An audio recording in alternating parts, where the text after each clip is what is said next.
Bismillahirrahmanirrahim. Alhamdulillahi rabbil alamin. Wassalatu wassalamu ala rasuli rabbil alamin. Nabiyyina wa habibina wa qudwatina Muhammad ibn Abdullah wa ala alihi wa sahbihi wa man sar ala nahjihi wa ihtada bihadihi wa istanna bisunnati ila yaumiddin. Amma ba'du. Muslimin dan muslimat, para pelajar sekalian,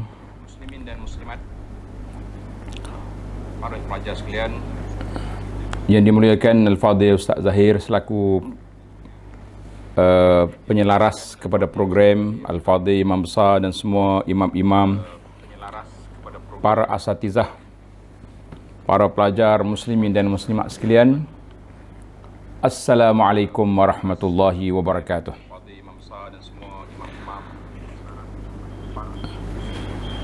Alhamdulillah, syukur kita kepada Allah Azza wa Jalla kerana pada pagi ini kita sudah berada 2 hari bulan Rabiul Awal bersamaan dengan 9 hari bulan Oktober. 9 hari bulan Oktober 2 Rabiul Awal 1442. 2 Rabiul Awal 1442. Alhamdulillah kita dapat meneruskan pengajian kita di Masjid Negara, kuliah duha kita, iaitulah Kitab Anak Kunci Syurga. Kitab kita ni nama dia Anak Kunci Syurga. Nas'alullah azza wa jalla bi asma'il husna wa sifatihil ula an yaj'alana min ahlil jannah. Kita minta dengan nama Allah Ta'ala, kita minta dengan Allah dengan namanya yang maha indah, dengan sifatnya yang maha tinggi, supaya Allah jadikan kita semua ni daripada ahli syurga. Amin ya rabbal alamin. Baik para jemaah sekalian, kitab yang kita baca ni nama dia Anak Kunci Syurga.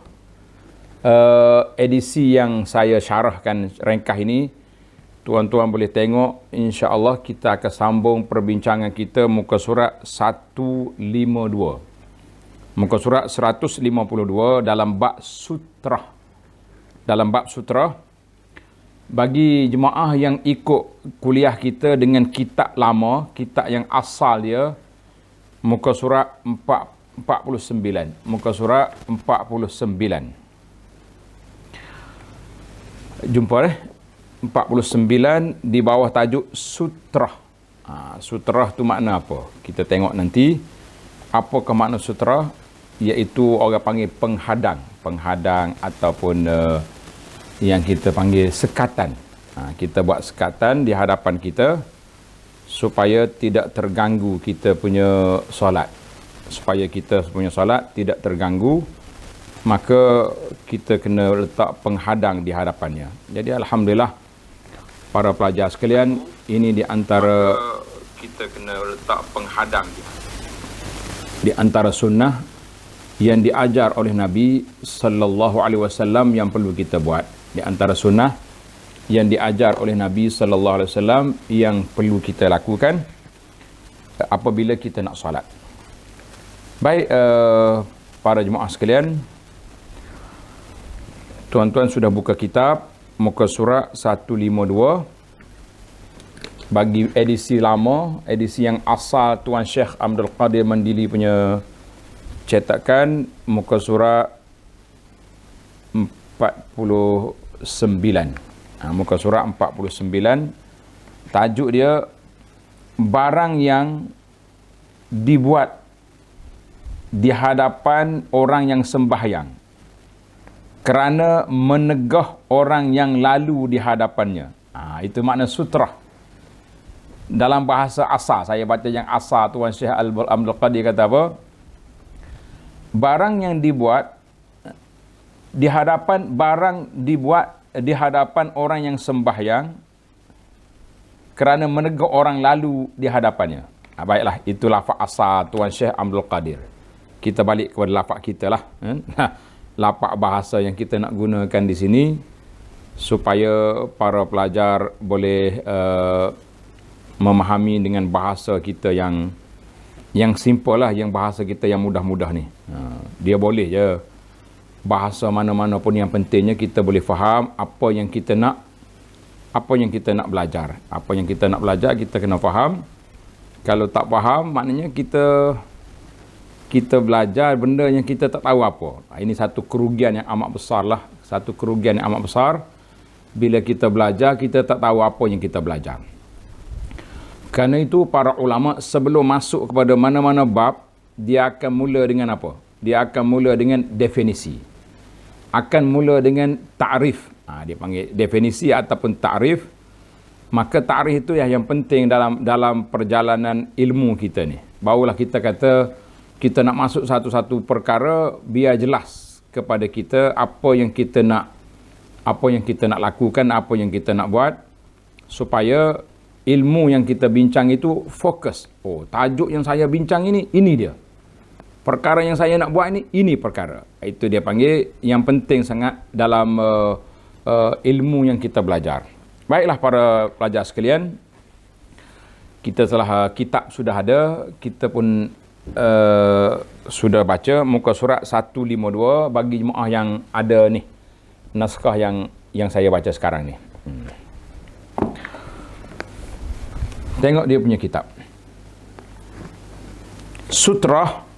Apa makna sutrah? Iaitu penghadang yang diletakkan di hadapan orang yang solat.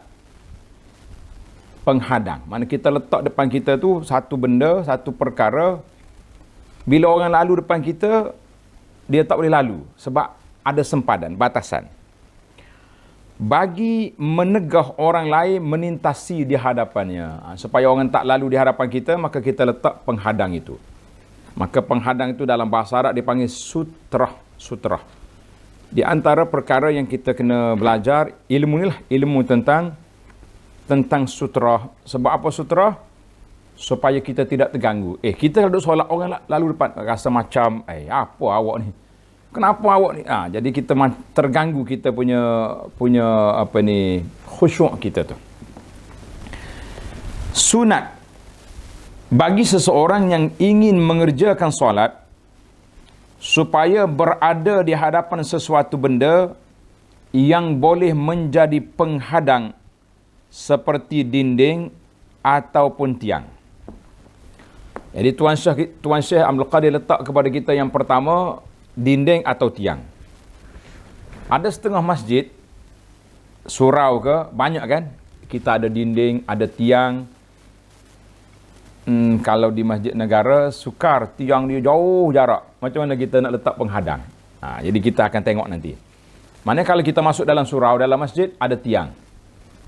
Jadi kita duduk di belakang tu. Bukan kita, kalau tak menghadap betul-betul direct ke tiang pun tak apa. Tak semestinya kita kata, ini tiang, ini saya. Tak, sebelah pun tak apa. Yang pentingnya ada yang penghadang depan kita. Maknanya orang nak lalu sini, dia kena lalu sebelah ni.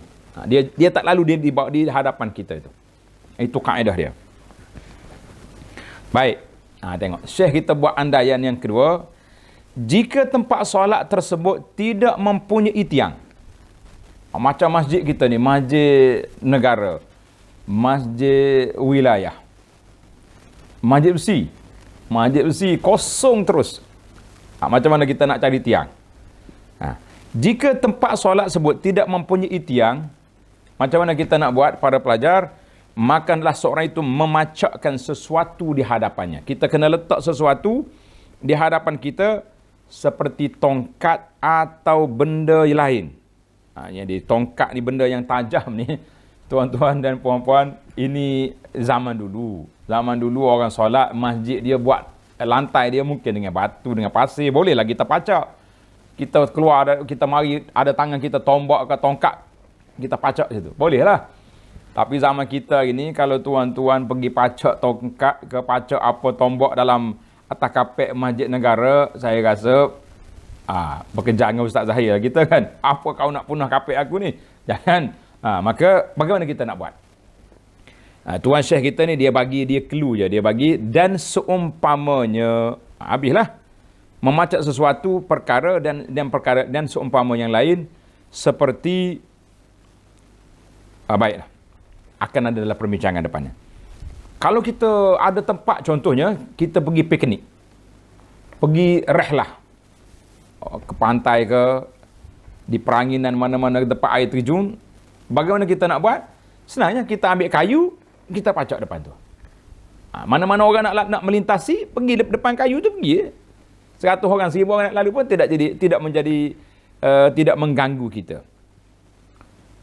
Sebagaimana sabda Nabi sallallahu alaihi wasallam, Nabi kita bersabda, "Istatiru fi salatikum walau bisahmin."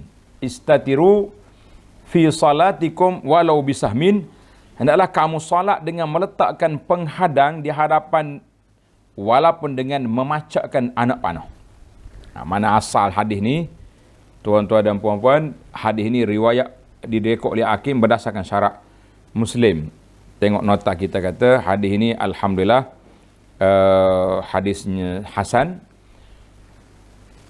Tak kira lah kalau kita ada tombak zaman dulu, zaman sekarang ni kita cari kayu ke apa, kita letak depan kita. Ataupun kita bawa tongkat. Macam kita sekarang ni bertongkat kan, tongkat kaki 3 tu, tongkat orang yang uzur-uzur, yang tak lagak tu, letak je tongkat depan kita. Selesai. Jika tidak mempunyai sesuatu untuk dipacakkan. Ini alternatif yang ketiga. Tuan Syekh Abdul Qadir rahimahullah ta'ala, dia bagi alternatif yang ketiga. Dia kata apa? Sekiranya tidak ada perkara nak dipacakkan, nak pacak macam mana? Dia punya atas kapek, atas min, atas lantai, atas mozaik, maka hendaklah menghamparkan sesuatu seperti sejadah. Ini rendah ni punya sejadah ni.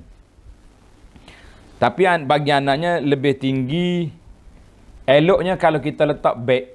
Kalau masjid tempat yang aman lah, di masjid yang aman, macam masjid-masjid yang tidak ada ramai orang kacau. Kalau masjid yang banyak skamer, banyak pencuri, jangan letak beg depan. Kena letak di celah kaki kita, itu bahaya kan. Nanti orang sangkut lari, hilang terus khusyuk kita. Bukan sekat khusyuk, solat pun hilang, terangkat sekali dengan kita. Maka eloknya kita ambil rehal. Ambil beg yang kita bawa, letak depan. Ataupun kita ambil rehal yang letak Quran tu, letak depan kita. Ataupun apa saja perkara yang boleh nampak menjadi penghadang depan kita, maka itu memadai. Itu dikira cukup. Alhamdulillah. Kalau tak ada juga kita punya rehal pun tak ada, nak pacak apa pun tak ada,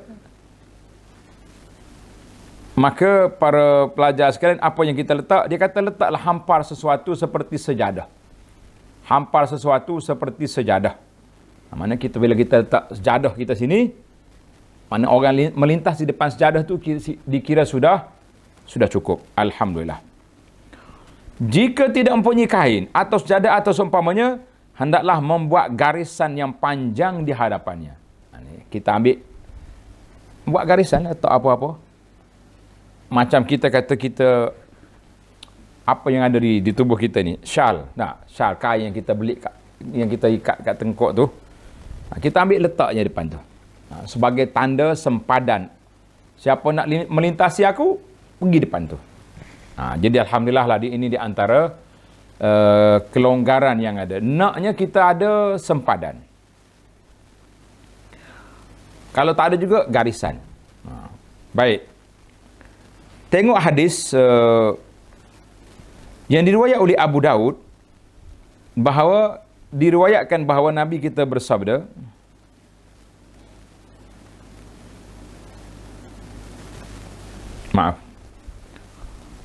sabda Nabi sallallahu alaihi wasallam, "Idza shalla ahadukum falyaj'al tilqa'a wajhihi syai'a. Fa illam yajid syai'an falyansib asa. Fa illam yakun ma'hu asa falyakhutta khattan wa la yadurhu ma marra baina yadayhi." Maksud dia, Apabila seorang kamu ingin bersolat, hendaklah dia meletakkan sesuatu betul-betul di hadapan wajahnya. Letak situ. Sekiranya tiada, tak ada benda yang kita nak letak, pacaklah tongkat. Kalau ada tongkat, jika tongkat tidak didapati, buatkanlah satu garisan. Kemudian tiada lagi mudarat sesiapa yang lalu di hadapannya. Siapa lalu di hadapan dia, tak ada lagi halangan. Tengok nota 12, dia kata hadis ini direkodkan oleh Imam Ahmad dalam Musnad daripada Abu Hurairah. Kata di muhaqqiq dia, sanad dia dhaif. Sebab itu ada khilaf dalam masalah ini. Ada khilaf dalam masalah khattan.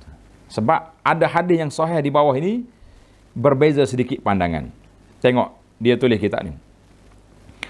Hendaklah ukuran tinggi sutrah setakat mana?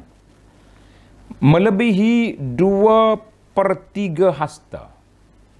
2/3 hasta, tinggi juga tu. Satu hasta ni. Mana setakat ni? Dia panggil muakharatul rahil. Mana satu jengkal lebih sikit.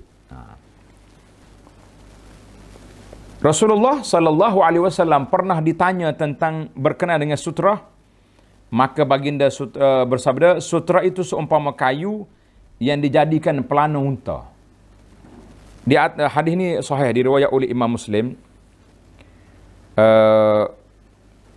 Dalam lafaz dia, idza wada'a ahadukum baina yadayhi mithla muakhkharatir rahil falyusalli wala yubali man marra wara'a zalik. Apabila kamu telah meletakkan sesuatu di hadapannya seperti pelana haiwan tunggangan, maka bersolatlah. Serta tidak perlu lagi mempedulikan sesiapa yang berjalan di belakang hadangan itu. Muakhkharatul rahil ini, kalau tuan-tuan tengoklah dalam gambar-gambar lama ataupun tengok filem Arab tu, atas pelana unta tu dia ada macam kayu gini, macam tempat sandar gitu. Maknanya lebih satu jengkal. Sebab tu itu yang terbaik lah. Itu yang terbaik. Hadis ini dalam Muslim. Maka kalau tak ada juga, kita letaklah rehal ke, beg kita ke. Tak ada juga sejadah, cukup dah. Ataupun garisan. Jadi bagi kitanya mengikut dalam fiqh mazhab Syafi'i ini, dia kata bolehlah. Boleh walaupun letak garisan pun boleh, letak sejadah pun boleh. Itu yang disebut oleh para ulama. Mana kalau sudah letak sejadah, orang melintas di depan sejadah kita tu tak perlu kita hadang dia. Baik, tengok kitab lagi. Apabila seorang itu bersolat berhadapan dengan sutra, maka sunat baginya dan bagi orang lain untuk menghalang orang yang lalu melintasi antara sutra dan orang yang sedang solat. Sama ada sutra itu dibuat dengan sesuatu benda, atau menghamparkan kain, atau dengan hanya membuat garisan. Baik, para pelajar sekalian, setelah kita ada sutra, di hadapan kita ada sekatan. Tiba-tiba ada orang nak melintasi, ada orang nak lalu depan kita, kita kena sekat. Jangan biarkan dia buat tangan, isyarat gini. Isyarat dengan tangan, jangan lalu. Jangan cakap, lama kata, no entry. Lah, itu tak boleh bercakap. Kita hanya boleh isyarat. Jangan lalu. Baik, kalau dia lalu juga, macam nak buat? Kalau dia nak pergi juga, kita kena kuatkan sikit lagi. Tengok dalam hadis. Hadis ini sahih dikeluar oleh Imam Bukhari dan Muslim. Sabda Nabi sallallahu alaihi wasallam, "Iza shalla ahadukum ila syai'in yasturuhu minan nas, fa arada ahadun an yajtaza baina yadihi falyadfa'hu. Fa in aba falyuqatilhu fa innama huwa syaitan." Nauzubillah. Apabila salah seorang dari kamu sedang solat, kita solat, sedang solat menghadap sesuatu yang menghalangnya daripada manusia. Mana kita dah letak sutra. Dan jika tiba-tiba ada orang yang ingin melintasi di hadapannya, ada orang nak lalu depan kita, Nabi kata apa? Falyarfa'hu, makalah dia menegahnya. Buat gini. Dia nak langgar juga. Jika orangnya ingin melintas enggan berhenti, nak pergi juga. Falyadfa'hu, hendaklah kamu sungguh hendaklah falyuqatilhu, maknanya kita kena kuatkan sikit tangan tu. Tadi kita gini kan. Ni nak pergi juga, gini. Dia tengok nampak macam penumbuk ni. Ya. Tak jadi mari. Itu dia panggil kaedah. Nak lalu juga lawan dia. Jika ia ingin melintas enggan berhenti, adalah kamu bersungguh memeranginya, yang dia menolaknya dengan kuat. Kerana sesungguhnya ia adalah syaitan. Berat dah hadis ni. Nabi kata orang tu sudah jadi syaitan, maknanya macam kerasukan syaitan. Jangan kata mu ni syaitan. Lepas solat kita pergi cari dia. Mana syaitan tadi? Berkelahi kita berperang dalam masjid lah kita dah. Mana syaitan tadi? Lalu lepas lah. Mana orang ni macam kerasukan syaitan lah. Kita sekat pun nak pergi juga. Tapi kita berhak untuk menyekat. Sebab apa? Sebab dia lalu di hadapan kita yang tak sepatutnya dia lalu. Tengok dalam nota 14 ni, menarik cerita dia. Abu Sa'id Al-Khudri solat menghadap sesuatu yang menghalanginya dari orang-orang yang melintas. Mana Abu Sa'id ni solat, depan dia tu ada penghadang. Ada penghadang. Kemudian ada seorang pemuda dari Bani Abu Mu'aiz hendak melintasi di hadapannya. Maka Abu Sa'id menghalangi orang itu dengan menahan dada pemudanya. Menahan. Dia sekat gitu. Jangan, maknanya isyarat jangan lintas. Pemuda itu mengulangi lagi untuk melintasi. Nak pergi lagi dia. Dia mencuba lagi nak pergi. Untuk melintasi. Abu Sa'id kembali menghalangnya dengan lebih keras dari yang pertama. Kemudian pemuda itu pergi meninggalkan Abu Sa'id dan menemui Marwan. Pergi report ke khalifah. Apa orang tua ni? Lalu ia mengadukan peristiwa yang terjadi antara dirinya dengan Abu Sa'id. Setelah itu Abu Sa'id Al-Khudri turut menemui Marwan. Marwan pun berkata, apa yang kau lakukan terhadap anak saudaramu ini? Membuat apa dengan budak ni? Halang dia, sekak dia, macam mana? Wahai Abu Sa'id, apa yang kau buat? Abu Sa'id radhiyallahu anhu menjawab, aku pernah mendengar Rasulullah sallallahu alaihi wasallam bersabda, jika seorang dari kamu salat menghadap sesuatu yang membatasinya daripada orang, kemudian ada seseorang yang hendak melintasi di hadapannya, maka hendaklah dicegah. Jika dia tidak mau berhenti nak lalu juga, maka perangilah dia, maknanya tolak dengan kuat, kerana dia adalah syaitan. Barulah Marwan faham apa yang ditindakan, yang dilakukan oleh sahabat Nabi yang besar ini. Tapi janganlah kita kata orang itu syaitan. Jadi masalah pula kita dengan orang. Cuma artinya orang ni, apa mana maksud syaitan ni? Artinya orang yang tak dengar kata, orang yang tak ikut sunnah Nabi SAW tak boleh melintasi di hadapan orang salat. Baik. Tengok dari sudut hukum, letak sutrah tu sunnah. Sunat kita letak sutrah.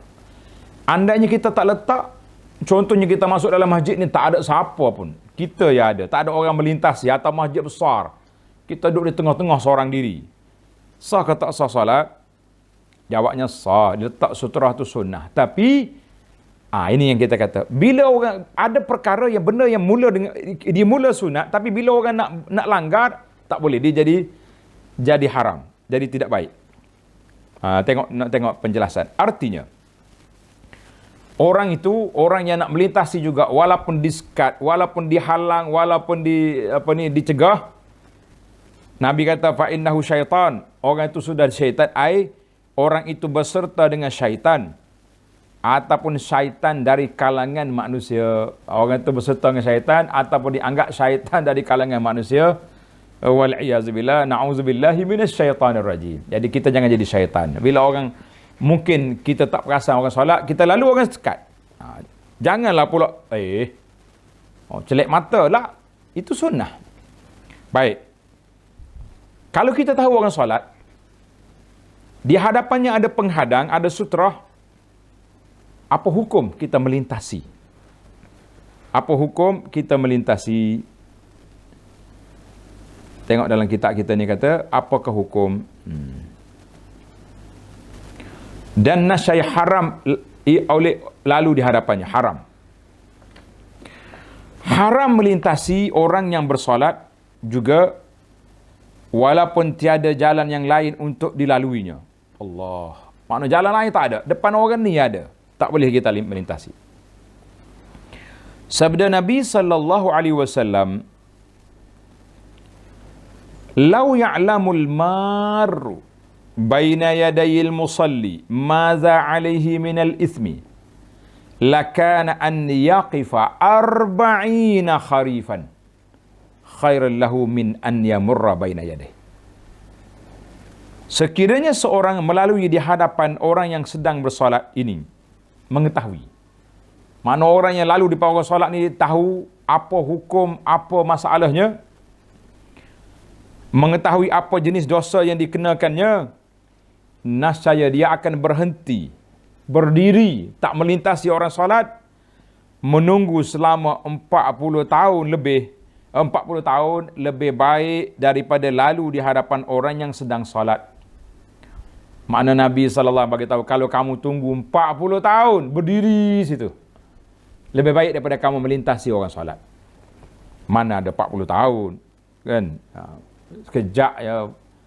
Solat sunat biasanya 2 minit, 3 minit, tunggulah kejap. Kalau kita rasa emergency sangat, kita pergilah jauh sikit daripada dia, melintasi. Karena itu hak sutra ni tak jauh, tuan-tuan. Sempadan dianya 3 hasta. 3 hasta di antara kita yang tempat sujud. Itu ya hak kita sebenarnya. Karena itu para fuqaha mengatakan memadai kalau kita letak sejadah tadi. Kalau kita letak sejadah, memadai. Sebab apa memadai? Sebab kita nak halang orang melintasi di hadapan kita.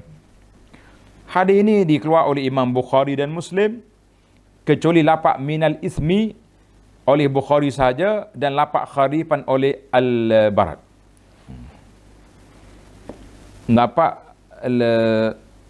Lapak kharifan dikeluar oleh Al-Bazzar. Tulis pelajar. Kitab tu ada silap. Salah cetak. Jadi kita insya-Allah lah kita akan betulkan dalam siri yang akan datang. Dikeluar oleh Al-Bazzar, bukan Al-Barat tu, Al-Bazzar. Ini penting tengok asal dia ni. Al-Bazzar. Tuan-tuan ada kitab tu tulis B-A-Z-Z-E-R. Al-Bazzar. Rawahu Al-Bazzar. Allahu Akbar. Baiklah.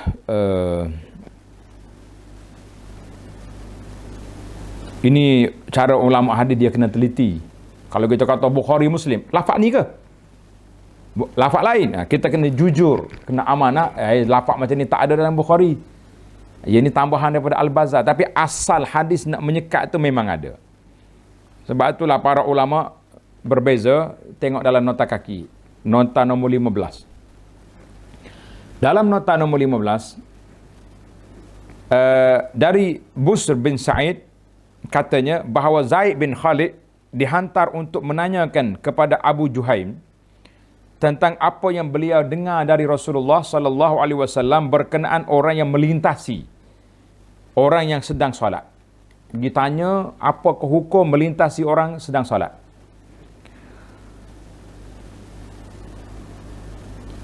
Maka berkata Abu Juhaim, dia dengar Rasulullah sallallahu alaihi wasallam bersabda, tadi hadis tadi, "Lau ya'lamu al-marru baina yadayil musalli maza alaihi lakana yaqifa arba'ina."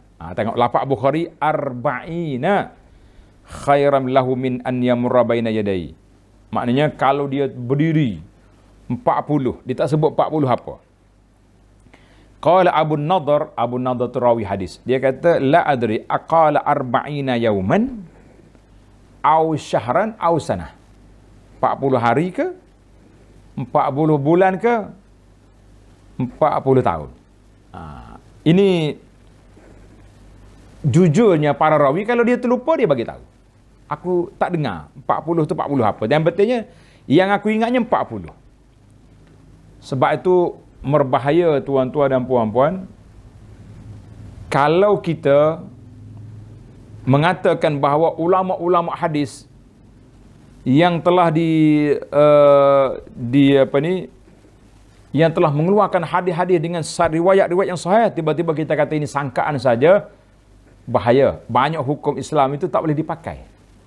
Jadi kita kena teliti lah, ustaz-ustaz kita, asatizah, telitilah apabila bercakap tentang ilmu hadis, kerana dia memberi impak, kesan yang besar kepada umat Islam itu sendiri. Kesan dia sangat besar kepada umat Islam itu.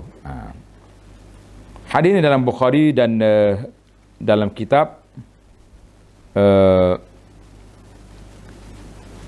dalam kitab sahih dia, alhamdulillah. Baik para pelajar sekalian, ada satu perkara lagi yang tidak disebut oleh Tuan Syekh,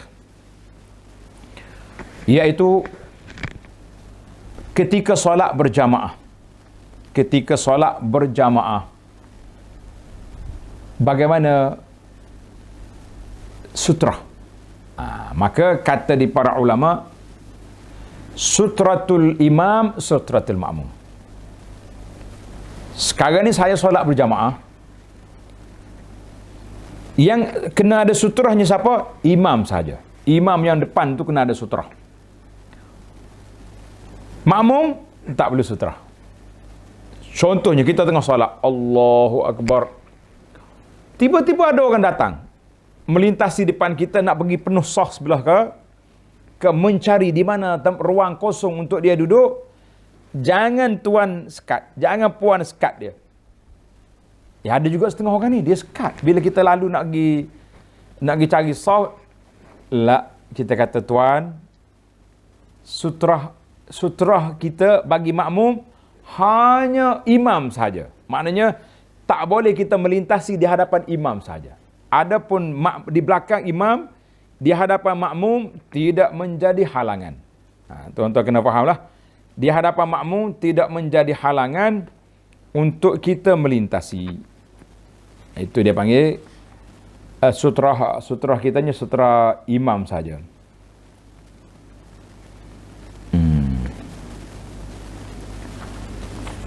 Ada juga ni, ana tengok orang sekat orang lalu depan dia, maka janganlah. Baiklah para pelajar sekalian, itu di antara as-salatu ila sutrah. Jelaslah situ kan?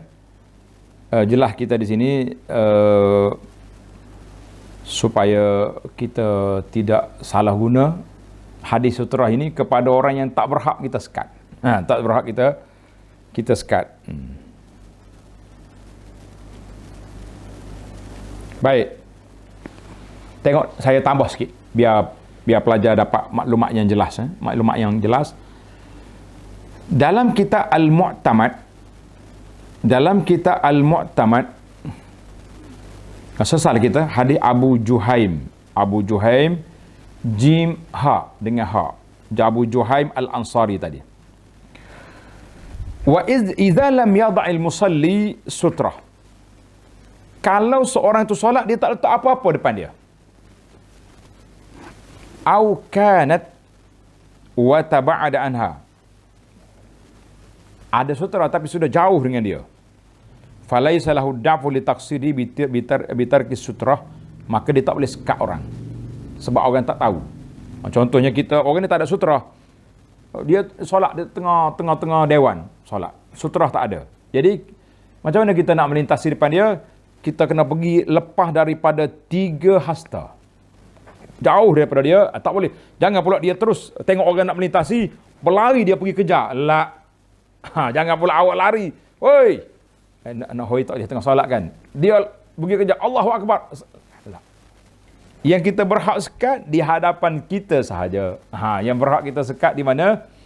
Di hadapan kita sahaja. Jangan lebih-lebih daripada yang sepatutnya. Baiklah para pelajar sekalian, yang kata haram tadi apabila orang melintasi di hadapan kita yang ada sutra. Kalau orang itu tak buat sutra, maka tak boleh dia nak halang. itu keadaannya. Yang imam tadi alhamdulillah selesai. Hadis Ibnu Abbas radhiyallahu anhuma, dia kata aku naik atan. Atan ni apa dia atan? Dongki betina.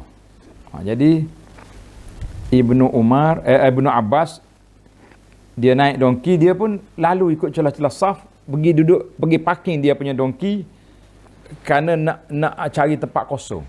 Maksudlah kata di para ulama Islam, kalaulah kita solat berjamaah, cuma sutrah kitanya sutrah imam saja, ada pemakmum tak ada sutrah bagi dia, boleh je kita melintasi depan orang itu untuk nak mencari saf ataupun memenuhi ruang yang kosong. Wadah? Jelas di sini insya-Allah. Baik para pelajar sekalian, saya tak nak panjang-panjangkan. Kalau siapa nak panjang huraian bab ini, tuan-tuan boleh tengok dalam YouTube tajuk dia syarah kepada kitab Al-Mu'tamad. Kitab Al-Mu'tamad besar kitab ni. Ni kitab Al-Mu'tamad yang saya baca ni 5 jilid dia punya kitab. Kitab Al-Mu'tamad ni. Jadi dalam kitab ni saya baca jilid yang pertama sudah khatam, lebih kurang 100 siri juga tu. Tuan-tuan cari dalam bab sutrah, insya-Allah kita detailkan di sana. Jadi oleh kerana Tuan Syekh Abdul Qadir rahimahullah dia ringkaskan dalam kitab ni, saya pun tak nak panjangkanlah, nanti lambat pula kita nak khatam. Baiklah, sekarang ni kita berpindah kepada tajuk baru pula. Tajuk dianya makruhat as-salah. Tuan-tuan tengok, makruhat as-salah, iaitulah perbuatan makruh dalam solat. Perbuatan makruh dalam solat. Jadi kita ni, solat kita ni ada 4 perkara. Yang pertama rukun ataupun wajib. Kalau tak buat, tak sah solat. Satu. Yang kedua, sunat. Baik, dalam kitab fiqh Syafi'i, sunat pula terbahagi dua. Satu, sunat ab'ad. Kalau tak buat, kita kena sujud sahwi. Disunatkan sujud sahwi. Itu dia panggil sunat ab'ad. Satu lagi dia panggil sunat hay'ah. Sunat hay'ah ni sunat pergerakan, bacaan. Kalau buat dapat pahala, kalau tak buat rugi pahala. Tapi tak batal apa? Tak batal kita punya solat. Solat tak batal, rugi pahala. Dan tak perlu sujud sahwi, ingat. Yang kena sujud sahwi mana? Sunat ab'ad. Adapun sunat hay'ah tak perlu sujud sahwi. Itu kena faham, kena jelas kat situ. Baik. Kemudian kita pergi kepada perkara yang haram dibuat dalam solat. Kalau buat batal. Yang kedua, perkara yang makruh. Makruh lawan yang sunat tadi. Karena itu para ulama dalam kitab fiqh kita ni, dia pak simple je tuan-tuan. Dia kata yang makruh tu apa dia? Semua perkara yang menyalahi sunnah tadi, maka nama dia makruh. Mudah ya. Baik.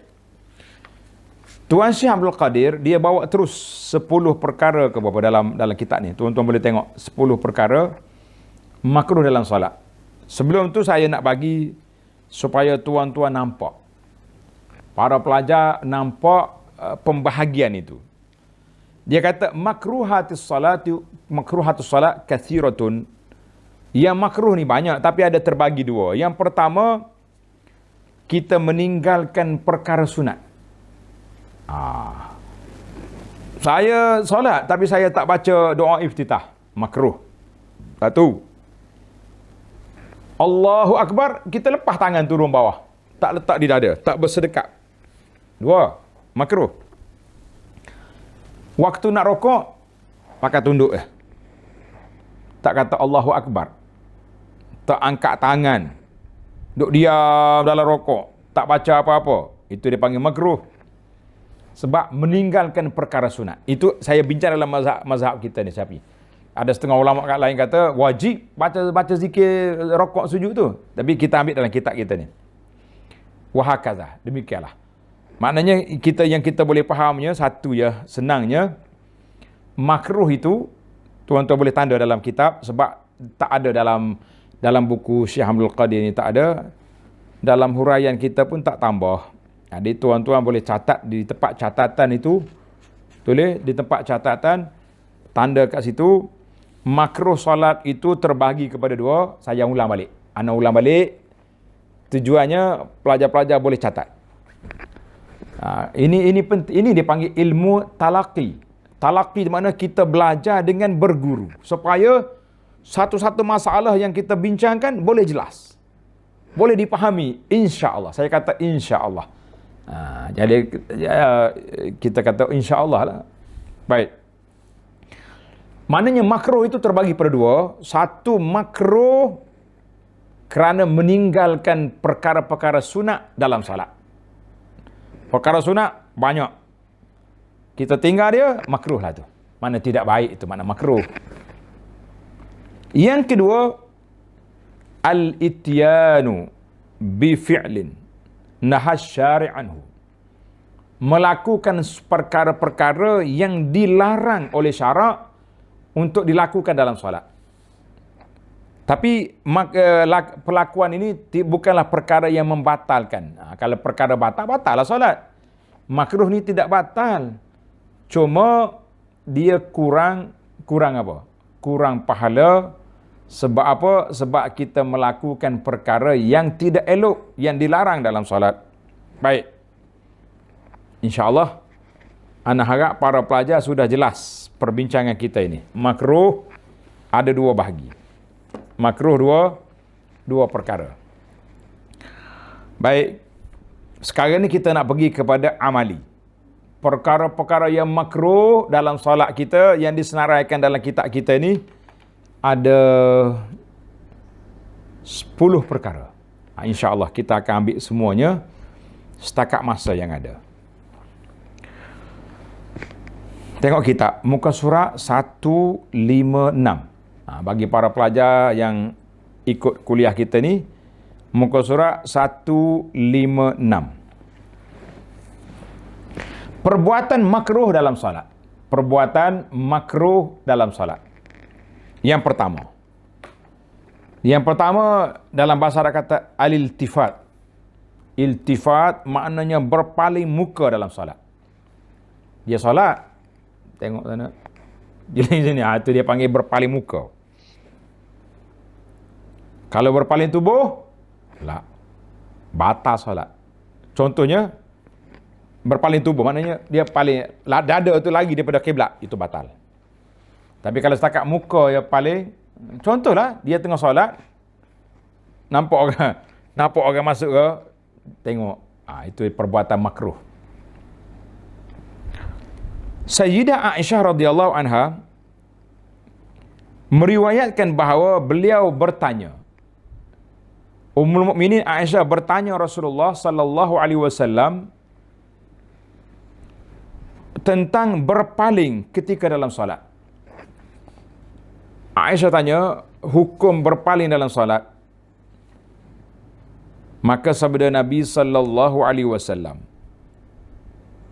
Nabi kata apa? Huwa ikhtilasun yakhtalisuhu syaitan min salatil abdi. Nabi kata berpaling muka dalam solat adalah sambar menyambar oleh syaitan daripada solat seorang hamba. Hadis ini rawahu al-Imamul Bukhari daripada Aisyah. Maknanya siapa dia berpaling, orang itu telah disambar oleh syaitan. Syaitan sambar mana? Sambar di mana? Sambar jiwa kita, sambar hati kita. Mana tak khusyuk kita dalam solat, sebab itulah mata tengok sana. Tengok, sepatutnya kita dah belajar di antara sunat solat itu tengok ke mana? Sunat dalam solat ni, kita Allahu Akbar, mata kita nak tengok di mana? Jawabnya, mata kita kena tengok ke tempat sujud. Jangan tengok atas, jangan. Kita tengok nanti dalam, banyak lagi. Kita ada 10 perkara makruh ni. 10 perkara makruh. Jangan tengok sana sini, jangan duduk melilau sana sini. Kita tengok di tempat sujud. Bila kita mula-mula yang angkat takbir tu Allahu Akbar, kemudian mata kita letak tempat sujud. Ulama khilaf tentang kalau kita apa? Kalau kita salat depan Kaabah, nak tengok Kaabah ke tengok tempat sujud? Ini saya sebut di sini kerana ada orang tanya. Biasalah jemaah ni bila pergi Mekah dia tanya, Ustaz Abu Anas, kalau kita belajar di antara sunat dalam solat itu tengok ke tempat sujud, habis? Kalau di Mekah macam mana? Kan kita sunat kita tengok Kaabah tu. Dalam solat macam mana? Tengok Kaabah ke tengok tempat sujud? Jawabnya sama juga. Waktu solat kita kena tengok tempat sujud. Oh, kalau tuan tengok Kaabah, lupa rakaat kita Allahu Akbar. Tengok Kaabah, orang duk lalu. Baju merah ni round yang keberapa ni, tak habis-habis lagi solat. Dari tadi aku duk solat, dia duk. Tengok. Ni makcik ni bila nak habis apa ni, tawaf dia tu. Jadi baiklah kita tengok tempat sujud, selesai masalah. Memang ada khilaf, tapi ramai ulama yang mengatakan kekal di luar, di depan Kaabah ke di mana tempat kita kekal, kita tengok ke arah tempat sujud. Alhamdulillah, selesai masalah satu. Maka Nabi kita larang daripada tengok kiri kanan. Sebab apa? Orang yang tengok kiri kanan itu dia kata ikhtilasus syaitan. Syaitan telah menyambar pandangan dia. Bila syaitan tak sambar pandangan kita, kita berpaling ke arah kanan, ke arah kiri. Bila kita banyak berpaling, bermakna apa? Bermakna apa? Bermakna hati tidak khusyuk. Sebab itulah seorang sahabat bila dia tengok ada seorang pemuda banyak bergerak dalam solat. Gerak sana, gerak sini. Kata di sahabat Nabi ni, "Lau khasha'a qalbu hadza la khasha'at jawarihu." Andainya hati pemuda ni khusyuk, anggota dia juga khusyuk, tenang. Khusyuk mana tenang, tak bergerak. Ni banyak ni. Anda tengok ada sebahagian pakcik. Dia suka sangat solat dekat pintu. Tapi semua orang masuk, dia duduk jeling, tak nak jeling sini. Kita kata tidak harmoni sedemikian itu. Tidak harmoni sebab itu. Sebab ia dianggap sebagai ikhtilaf syaitan. Baik. Kalau ada masyakkah, ada masalah. Tengok dalam kitab Mu'tamad. Kan? Tuan-tuan tak syarah kita ni kepada kitab Mu'tamad. Amma in kana iltifat li hajatin. Kalau dia berpaling kerana keperluan. Kamuraqabati aduin. Contohnya kita tengok ada benda lah. Seorang ni sedang solat, ibu sedang solat. Waktu solat tadi anak dia tidur. Baby dia sedang tidur. Dia pun tak tutuplah pintu. Ambil angin luar masuk. Tengah-tengah solat, budak ni bangun, kedek berjalan. Jadi mak dia bolehlah jeling tengok. Takut dia keluar nanti bahaya. Depan rumah kita pula ada jalan raya, tak ada pagar luar contohnya. Maka boleh setakat itu je tengok. Berpaling muka jangan tengok, jangan berpaling tubuh. Ataupun tengah kita solat, tiba-tiba datang hayawan yang berbisa, keluar skorpion ke, keluar dari lubang depan tu. Jadi kita jeling tengok. Kalau dia datang sini, macam mana nak buat? Nak lari ke, nak lompat ke, macam mana? Tengok keadaan. Mana kalau dia tengok, dia relax, dia duduk kat tidur kat situ, salat. Jadi kalau sekiranya kita berpaling tu kerana ada masyakkah, ada keperluan, maka itu tidak makruh. Itu tidak makruh sebagaimana kata di para ulama. Baiklah. Adapun berpaling dengan dada, amal iltifat bis sadri, berpaling dengan dada, yang berpaling dada kita ni lari pada kiblat, maka itu membatalkan solat. Membatalkan solat. Allahu Akbar. Baik. Tamatlah kita yang pertama. Kita tak boleh panjang-panjang satu-satu ni. Ada 10 ni. Ada 10 perkara. InsyaAllah kalau ada minta penjelasan, para pelajar boleh tandalah, tulis. Nanti kita bagi ulasan nanti. Kita berpindah kepada yang kedua pula. Perkara makruh yang kedua Isu ni zaman PKP macam mana? Tuan-tuan, buka kitab, buka mata, buka telinga, dengar baik-baik. Yang kedua, makruh yang kedua, menutup mulut. Tutup mulut. Perbuatan ini dilarang oleh Rasulullah sallallahu alaihi wasallam. Sebagaimana hadis yang dikeluar oleh Imam Ibn Hibban dan lain-lain muhaddis mana ulama hadis. Itu mana dia muhaddis. Patut ada di dua kali tu. Bukan muhaddis gitu. Muhaddis ada tambah di satu lagi. Tambah di satu lagi. Muhaddis. Yang ada kitab tulis muhaddis. Muhaddis tu maknanya ulama hadis. Para ulama hadis mengeluarkan hadis dan hadis tersebut disahihkan oleh mereka. Cuma Tuan Syekh Abdul Qadir dia tak sebut lafaz hadis. Ana tambah. Inilah kerja kitanya dalam syarah ni, yang tak ada lafaz hadis kita nyatakan lafaz, yang tidak disebut darjah hadis kita tolong sebutkan berdasarkan pada penilaian para ulama. Bukan saya yang nilai, saya tak pandai. Kita hanya boleh menukilkan. Saya ini jadi perantara di antara tuan-tuan dan puan-puan, para pelajar dengan ulama. Kita jadi orang tengah. Baik, tengok hadis. Hadis kata apa? Dari Abu Hurairah radhiyallahu anhu katanya, annan nabiyya sallallahu alaihi wasallam naha an yughattiya ar-rajulu fahu fi shalah. Nabi sallallahu alaihi wasallam larang seorang yang solat tutup mulut. Hadis ni dikeluar oleh Ibnu Majah dan lain-lain dengan status hadisnya hasan. Habis macam mana Abu Anas? Kita sekarang ni kalau tak tutup mulut, langgar SOP. Bila langgar SOP, sama ada kena denda ataupun tak boleh pergi masjid lagi, ataupun masjid ditutup. Sebab semua jemaah dia tak tutup, tak pakai mask, tak pakai pelitup muka. Ni. Banyak cerita kita ni. Solat pakai ni. Tutup mulut atau tidak ni? Tutup mulut. Maka makruh lah dia. Sebab apa makruh? Kerana dia tutup mulut. Sudah. Macam mana Ustaz? Macam mana Abu Anas? Kita semua ni SOP, kalau tak tutup tak boleh. Alhamdulillah, tuan-tuan dan puan-puan, saya buka ni sebab tuan-tuan tak ada kat depan. Kalau ada tak buka juga ni. Ini dia panggil zaman SOP kan. Kita kena ikut peraturan.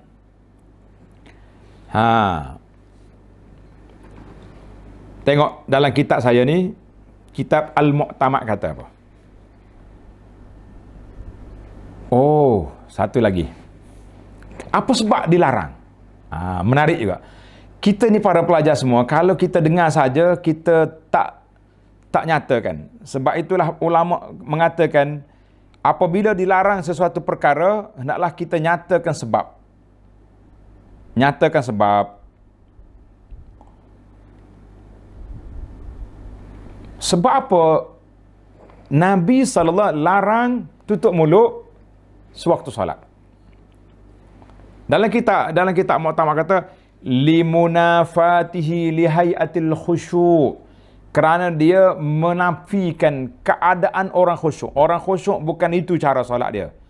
Solat dia buka muka, buka semua, bukannya tutup mulut.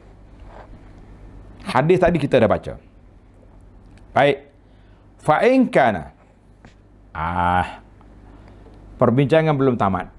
Tuan-tuan tunggu. Fa'in kana, andai kata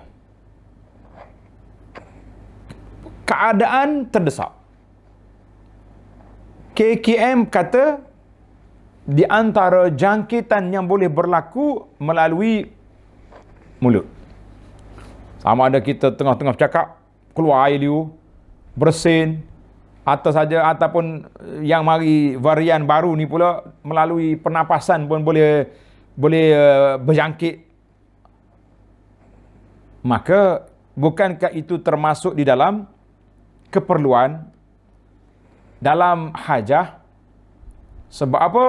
Sebab musim pandemik, musim wabak, kita perlu kena tutup mulut supaya tidak berjangkit ataupun orang menjangkitkan yang dia mari kepada kita. Maka fa'innahu la yukrah. Ketika itu tidak lagi makruh. Tuan-tuan katalah alhamdulillah. Alhamdulillah. Maknanya tidak lagi makruh. Kenapa tidak makruh? Sebab apa tidak makruh? Sebab kita perlu keadaan itu. Baik, saya solat seorang di rumah saya. Masuk dalam masjid solat, tak ada orang. Perlu tak? Tak perlulah. Sebab tak ada orang. Yang dia berjangkit ni orang dengan orang. Ataupun kita boleh juga, contohnya saya solat seorang. Berarti di RNR, saya seorang. Tak ada orang. Tetapi masa kita sujud, waktu kita rokok, mungkin masa tu kita akan bersin. Bersin. Maka bakteria tu lekat di mana? Di lantai. Orang lain mari sujud situ, lekat.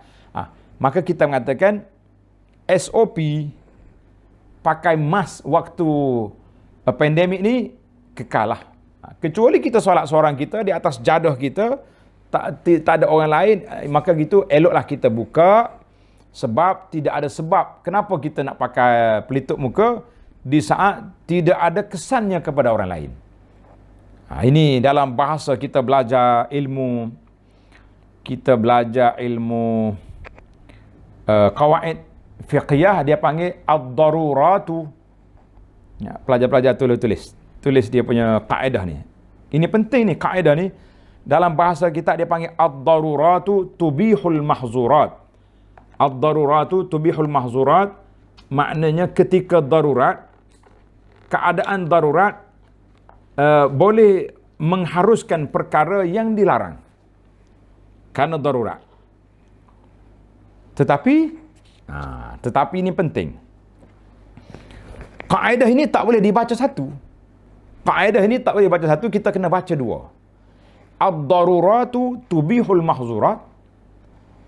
Keadaan terdesak mengharuskan benda yang dilarang. Contohnya, orang ni sesak dalam hutan.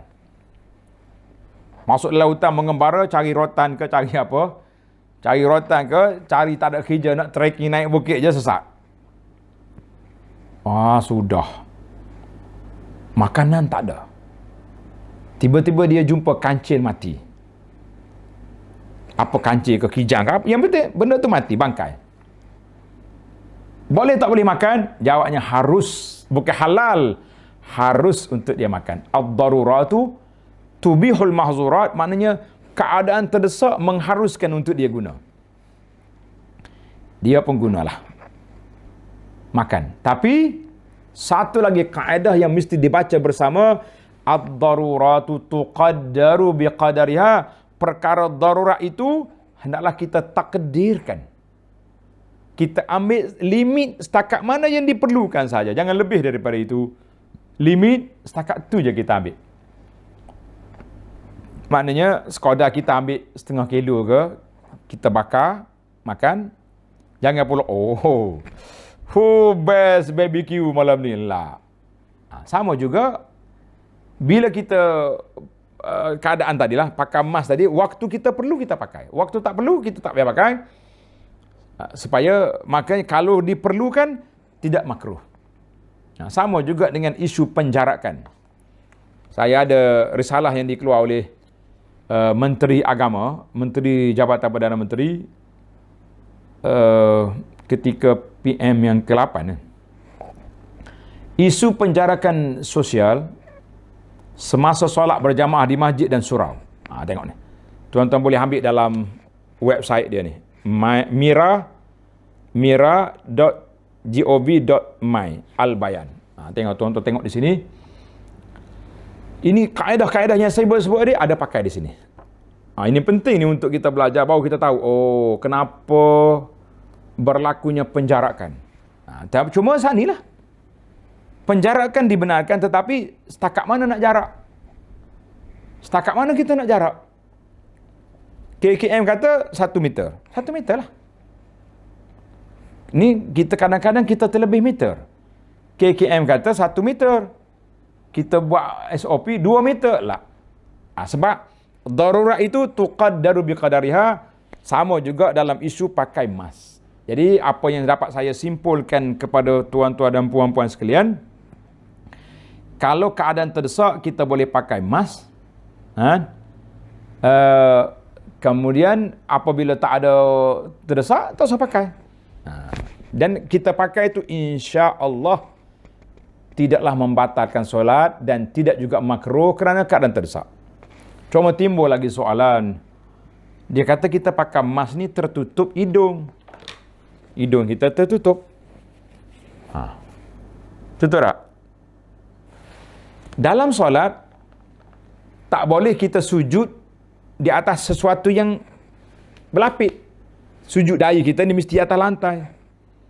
Kalau kita pakai serban besar contohnya sampai sini, sujud atas serban, tak sah salat. Wanita pakai telekung, muslimat kita pakai telekung sampai sini, tak sah salat dia. Habis macam mana nak buat? Maka kita kena angkat kita punya kain tu biar dahi tu sujud. Baik, isu hidung ni macam mana? Timbul lagi soalan, isu hidung ni macam mana? Jawabnya, hidung tu dia panggil tabaan. Yang betul-betul tak boleh tutupnya dahi. Yang hidung tu tidak jadi masalah. Dalam keadaan tadilah, keadaan terdesak. InsyaAllah mudah-mudahan kepahaman yang sedikit ini kita boleh faham. Sebab apa? Sebab waktu menguap, ni dalam kitab kita ni ada cerita, waktu kita menguap, waktu menguap kita kena tutup mulut. Tengok nak hadis kita di bawah. Idza tasawaba ahadukum falyumsik biyadihi ala fihi fa inna syaitana yadkhuluhu.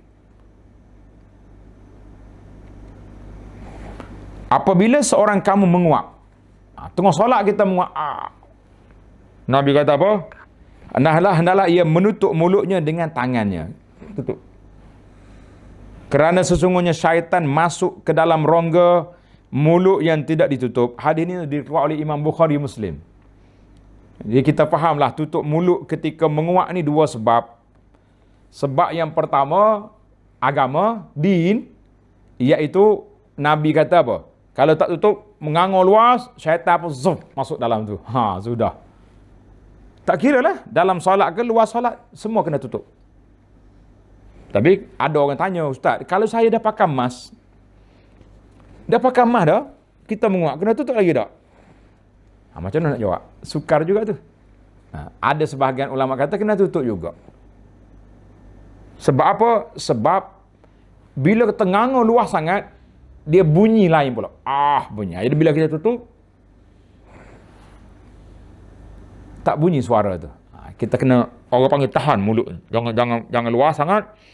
Jangan bagi dia bunyi. Ni kadang-kadang macam bunyi harimau lapak. Menguap kan, ada kan toke-toke tu. Kadang-kadang dia menguap tu, ternganga. Yang kedua, tujuan menutup mulut itu dengan tangan ketika menguap sebab apa? Sebab nak menjaga muru'ah, menjaga marwah. Jaga marwah. Ternganga, tengok orang nampak, ya Allah. Habis dalam mulut dia macam singa lapar, dia ni nganga apa benda. Jadi dia panggil tidak harmoni suasana itu. Baik para pelajar sekalian, wa sallallahu ala nabiyyina Muhammad wa ala alihi wa sahbihi ajma'in walhamdulillahi rabbil alamin.